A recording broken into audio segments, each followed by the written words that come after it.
जय अंबे. खुश रहा, आनंदी रहा, आरोग्यपूर्ण रहा, हीच आई तुळजाभवानीच्या चरणी प्रार्थना. तर बघा, आपण आहे ना आज मंगळवारी किंवा शुक्रवारी कलश आपल्या देवाऱ्यामध्ये ठेवावा.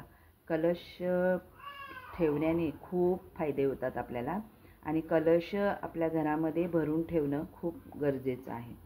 त्यामुळे आता बघा, आपल्या घरामध्ये सकारात्मक ऊर्जा वाहते त्यामुळे. आणि कलश असतो त्यामध्ये पाणी असतं, आणि पाण्यामध्ये आपण नारळ ठेवतो. नारळ हे आपण म्हणतो की सगळ्या सकारात्मक ऊर्जेचं प्रतीक म्हणून आपण नारळाला मानतो. आपण ओटी भरायला नारळ घेतो, देवीला हे करायला नारळ घेतो. त्यामुळे आपण नारळ जर पाण्यामध्ये ठेवला आणि कलशाच्या इथे असा दोरा बांधून ठेवला तर त्याने सकारात्मक ऊर्जा आपल्या घरामध्ये वाहते. त्या दोघांचं कॉम्बिनेशन होऊन आपल्या घरामध्ये सकारात्मक ऊर्जा वाहते. त्यामुळे हा असा कलश भरून ठेवायचा असतो सगळ्यांनी. आपल्या देवाऱ्यामध्ये असा भरून ठेवायचा. तर बघा मी कसा भरते बघा. आता बघा, कलश घेतला आहे आम्ही ना, कलशाला असा ना दोरा गुंडाळतो. म्हणजे आपण कलशाच्या वरती इथे मानेजवळ दोरा लावतो ना, पण मग आम्ही पूर्ण तांब्यालाच मी हे करून देते. आमचे हे देतात आम्हाला करून, असं कलशाला पूर्ण असा दोरा गुंडाळून घेते. कारण दोरा तांब्यातलं पाणी, आणि तांब्याचा किंवा पितळेचा तांब्या घ्यायचा, त्यामधलं पाणी, आणि वरती आपण नारळ ठेवतो त्यामध्ये निसर्गाचं मूलभूत जे पाणी असतं ते पाणी. त्या पाण्यामुळे आपल्यामध्ये सकारात्मक ऊर्जा आपल्यापर्यंत पोचवण्याचं काम हे कलश करतो. तर हा कलश असा पवित्र मानला जातो, म्हणून मग हा कलश ठेवावा आपल्या घरामध्ये. तर बघा, ह्या कलशामध्ये ना मी बघा पाणी घेतलं आहे. आता त्या पाण्यामध्ये ना आपण हा पैसा टाकूया. हा पैसा, ही सुपारी, आणि हे हळकुंड ठेवलं आहे मी. तर हळकुंड बघा कसं फुगलं आहे असं ना, तर ते हळकुंड ठेवायचं असतं आपल्याला. हे हळकुंड ठेवायचं आहे. तर मग मी हे टाकते. आणि मग आता हळदी कुंकू व्हायचं आहे, एखादं फूल व्हायचं आहे, आणि आपली ही खाऊची पानं किंवा याची पानं, आंब्याची पानं अशी ठेवायची. तर मग आता आपण ठेवूया. तर बघ, हे तुमच्या खालीच ना पानं आहेत, तर ती पानं आम्ही लावतो. मग छोटी छोटी पानं भेटली आज. मोठी मोठी पानं आता सण आहेत ना, सगळेजण तोडून नेतात. मोठी मोठी पानं नव्हती, छोटी छोटी पानं होती, ती तोडून आणली विकीने. ही पानं अशी आपण लावली, आणि आता त्याच्यावर आपण हा नारळ ठेवू असा, हो की नाही. चला, हे तामणामध्ये तांदूळ घेतले. हे तांदूळ घेतले, तांदळावर हळदी कुंकू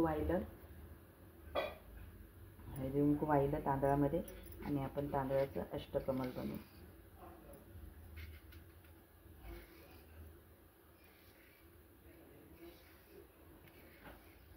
हे अष्टकमल बनवल्यावर आपण आता त्याच्यावर नारळ ठेवू,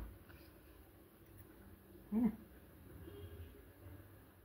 त्या तांदळावर कलश ठेवला, आणि नारळ ठेवलाय, खाऊची पानं ठेवली 5 किंवा 7 अशी ठेवायची. आणि मग नारळ ठेवला, नारळाला हळदी कुंकूने असं आपल्याला जसं सजवता येईल तसं सजवलं. पण हळदी कुंकू लावायला हवं ना, म्हणून हळदी कुंकू लावला. आता कलशाला पण हळदी कुंकू लावू. आता कलशला पण हळदी कुंकू लावून घेते, है ना. आणि मग आता बघा, आता याच्यावर आहे ना मी अशी चुंदरी ठेवते. मग अजून छान वाटतं ना. ही चुंदरी ठेवते कलशावर. चुंदरी ठेवल्यावर ही बघा, ही अशी हा गजरा आहे. तो गजरा जेव्हा खऱ्या फुलांचा आणतो तेव्हा खऱ्या फुलांचं पण लावते, आणि आता हा असा लावते. आणि हा कलश देवाऱ्यामध्ये सतत ठेवतो आम्ही. अशा प्रकारे मी हा कलश ठेवते घरामध्ये, देवाऱ्यामध्ये.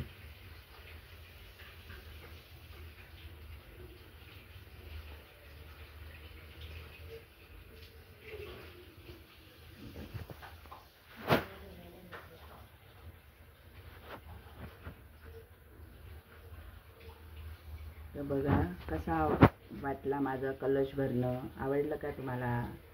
लाईक करा, शेअर करा, सबस्क्राईब करा. असा कलश मी मांडते देवाऱ्यामध्ये.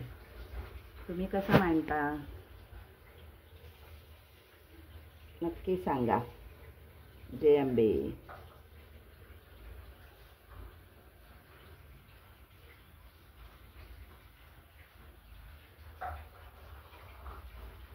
जय अंबे. कसं करते? जय जय बाप्पा, जय जय बाप्पा. कसं करते? घंटी वाजवा, घंटी. जय देव, जय देव, जय मंगलमूर्ती, जय मंगलमूर्ती. दर्शन मात्रे मन, मने मात्रे मन, कामना पोते. जय देव, जय देव. लंबोदर पीतांबर पंदर बंदना, सरकुंड वक्रतुंड त्रिनयना, रामाचा पाय भजना, संकटी पावावे निर्वाणी रक्षावे सुरवर वंदना. जय देव, जय मंगलमूर्ती, ओ श्री मंगलमूर्ती. दर्शन मात्रे मन, मने मात्रे मन, कामना पोते. जय देव, जय देव, जय बाप्पा. असा कलश आपला है ना. छान सजला ना कलश आपला. इथे आपण हळदी कुंकू असं लावू शकतो.